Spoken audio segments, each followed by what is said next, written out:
BFM Patrimoine, l'émission 100% placement sur BFM Business.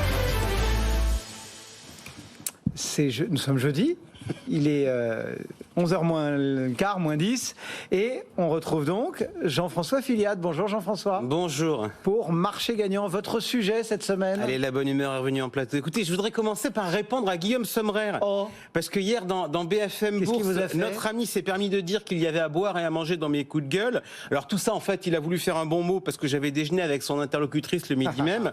Alors, je voudrais donc dire que pour la forme, je suis excessivement choqué par son propos, sachant également que, effectivement, pour la forme, il vaut mieux avoir à boire et à manger. Donc, je vais vous parler du portefeuille de Marché Gagnant. C'est gratuit. Et si Guillaume a envie de nous concurrencer avec son portefeuille finance durable, eh bien, ce sera avec plaisir. Bon, vous n'êtes pas très cool parce que lui, dans son portefeuille, il a quand même des contraintes ESG que nous n'avons jamais abordées. Exact. Voilà 1 an et demi que nous avons lancé notre portefeuille et pas un mot d'ISR, d'ESG ou de finance durable depuis cette époque. Et oui, vous avez raison, ça mérite explication. Alors, je vais être très clair, je ne vais pas passer 3 heures à m'expliquer, je vais aller directement au fait. 1, je pense que la très grande majorité des épargnants s'en moquent comme de l'an 40. Certes, il y a des néophytes qui, lorsqu'ils débutent en bourse, se disent que c'est une bonne idée d'investir sur l'eau ou sur les énergies solaires.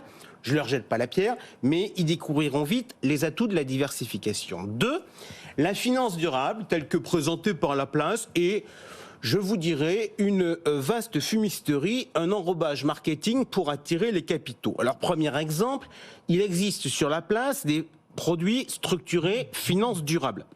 Alors, un produit structuré, c'est un produit qui est construit à base d'OGM, donc pas vraiment naturel. Et pourtant, on ne cesse de voir se développer ce produit sur la place avec une image très propre.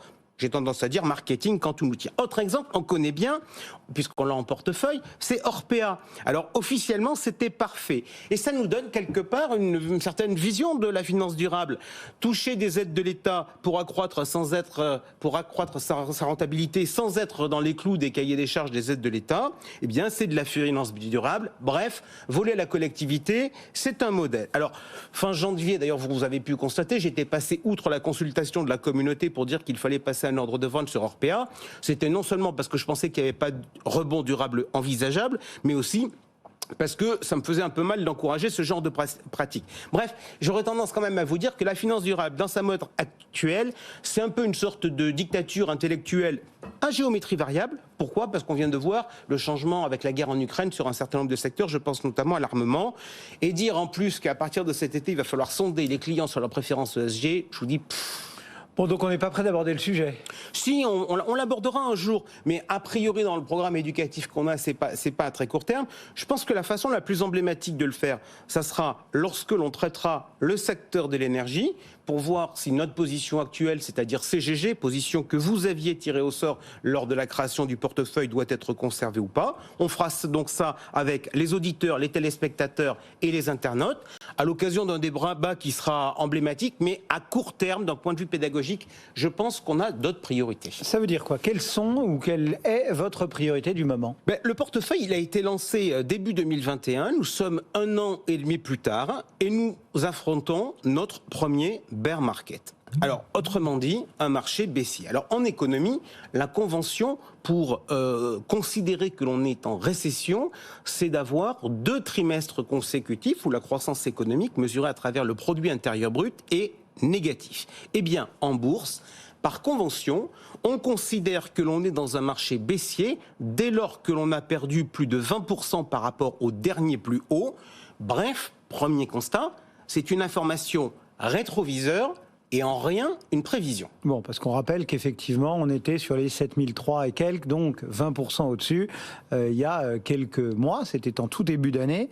Ça veut dire que il y a quelques jours, d'ailleurs, les États-Unis et le Nasdaq, puis le Standard & Poor's et le CAC 40 sont tous dans ce ouais, alors dans ce mood. Si on regarde ce qui s'est passé, on rappelle le début de l'année. Début de l'année, on caracole, on bat les anciens records, le 6009 de 2000. On caracolait, les experts nous annonçaient qu'on allait monter jusqu'au ciel. Et le 5 janvier, moi je travaille sur les cours de clôture, on est à 7376. Donc si j'enlève 20%, ça m'amène à 5900. Et c'est donc la semaine dernière, jeudi précisément, à la clôture, le 16 juin, que l'on est passé en dessous. Donc on va faire des arbitrages ? pour lutter contre cette volatilité? Alors, je doute d'arriver à cette conclusion. Pourquoi ? Parce qu'on considère chez Marché Gagnant qu'il ne faut, lorsque l'on est stressé, ne prendre aucune décision, parce qu'en général, on ne prend que des mauvaises décisions. Mais pour autant, je vous propose justement d'évaluer la situation à partir d'un certain nombre de critères pour voir ce qu'il y a lieu de faire. Alors, vous connaissez la méthode de Marché Gagnant par cœur. Dites-moi quelle est la clé de voûte de notre réflexion, c'est-à-dire le risque de perte maximum sur un an. Vous vous rappelez le chiffre ? Une quarantaine de pourcents, je crois, c'est ça? Ouais, 39%. Alors, ce matin, je me suis amusé à calculer... Il nous reste du gras. Non, mais alors voilà. En fait, c'est un peu ça le réflexe.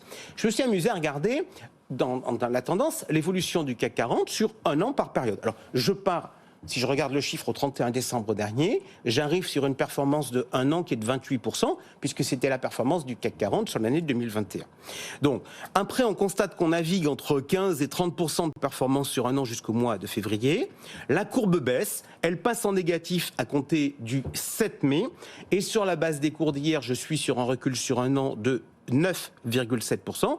Donc, pour résumer, si mon risque de perte maximum sur un an, c'est 39% et que mon indicateur, aujourd'hui, il est à moins 10, ben ça veut dire que je suis loin d'être dans une situation extrême. Non, mais la performance du portefeuille dans tout ça? Alors, je vais vous donner quelques chiffres sur plusieurs périodes. D'abord, depuis l'origine, donc depuis fin 2020, portefeuille est à plus 28% quand le CAC 40 est à plus 7%. Et depuis le début de l'année, on est à moins 8 alors que le marché est à moins 17. On avait 10 points de mieux que le marché en 2021, avec une hausse de 38 points. Et cette année, on fait à nouveau 10 points de mieux. Ça veut dire qu'on n'a pas de quoi s'affoler ? Exact, mais pour autant, il faut être vigilant. Et en fait, moi, je vous ai toujours dit que mon rôle dans la gestion de ce portefeuille, c'était de présenter la méthode et de faire le suivi. Oui, de la pédagogie. Ouais, et je vous ai dit, le suivi, c'est écouter le bruit du moteur pour voir comment se comporte la voiture. Alors, dans l'environnement actuel, lorsque je m'amuse à la regarder tous les jours, même si c'est pas la recommandation que je donne aux épargnants, mais je constate la chose suivante, c'est que quand vous avez la bourse qui baisse fort, vous avez quasiment systématiquement Orange qui est dans le vert. Et quand, en revanche, la bourse rebondit fortement, vous avez systématiquement, quasiment, Orange qui est dans le rouge. Ça, c'est un exemple parfait de ce que l'on appelle la décorrélation. Ça veut dire quoi? C'est un bruit dans le moteur? Ça veut dire que ça montre en tout cas que dans le moteur, il y a un raté. Il y a cet élément, mais c'est la logique du portefeuille. Alors, si je regarde les résultats du portefeuille, j'ai quand même un certain nombre de choses qui m'interpellent. Hier soir, le CAC 40 affichait sur le mois de juin un recul de 8,5% et nous, on était à moins 9. Alors, vous me direz, c'est quasiment pareil et ça pourra changer ce soir. Mais en fait, moi, je sais un truc, c'est que notre moins 9, on le fait quand même avec près de 20% de cash. Car tout à l'heure, vous m'avez dit, qu'est-ce qu'on fait ? Et je vous ai dit, a priori, on va rien faire spécialement. Mais qu'est-ce qu'on a fait? Je vous rappelle qu'en fin d'année dernière, on a vendu Clépierre et Bell et on a mis des plombes, puisqu'on a mis plus de 5 mois à réinvestir partiellement sur Pernod Ricard. Du coup, on a investi à un cours bien inférieur à celui du 31 décembre dernier. Ensuite, on a été porté cette année en termes de performance par les performances d'Eramet. Par 2 fois, je suis passé ici pour dire Eramet pèse maintenant trop lourd dans notre portefeuille après sa hausse. Donc il faut raboter. Il faut raboter. Donc on a raboté en moyenne à 116 pour que ce ne soit plus la plus grosse position à 15% du portefeuille. On était à 103 hier, on est passé sous les 100 ce matin, on était tout à l'heure à 98 ou 99. Au passage d'ailleurs, suite à ces opérations et au mouvement de marché, Eramet n'est plus la principale position du portefeuille, qui est désormais Orange, devant Eramet et Pernod Ricard. Et donc voilà que, en fait, on est censé être récupéré, mais le marché nous perturbe. Bon, vous semblez quand même pas être très enthousiaste sur juin, ça vous déçoit? Quand on regarde le détail, juin est décevant. Toutes les valeurs en portefeuille font quasiment moins bien que le CAC. Alors on a Veolia qui est à moins 9 et Christian Dior qui est à moins 7, qui sont à peu près autour du CAC. On a en revanche Crédit Agricole et Orpea qui sont à moins 10. On a Alten et CGG qui sont à moins 12. Et puis on a, qui pèse beaucoup plus lourd, Saint-Gobain qui est à moins 20 et Eramet qui est à moins 26. En fait, 2 valeurs surnagent, Orange et Pernod Ricard à moins 4 et moins 5.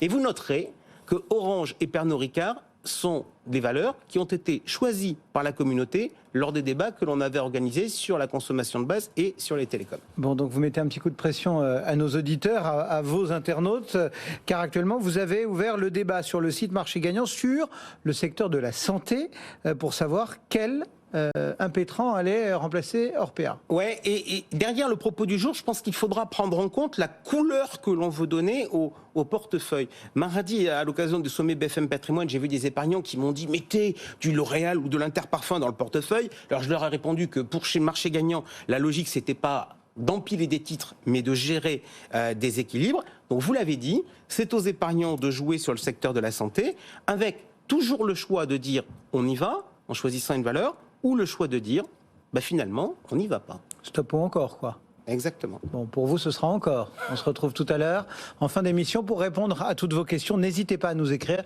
bfmpatrimoine@bfmbusiness.fr.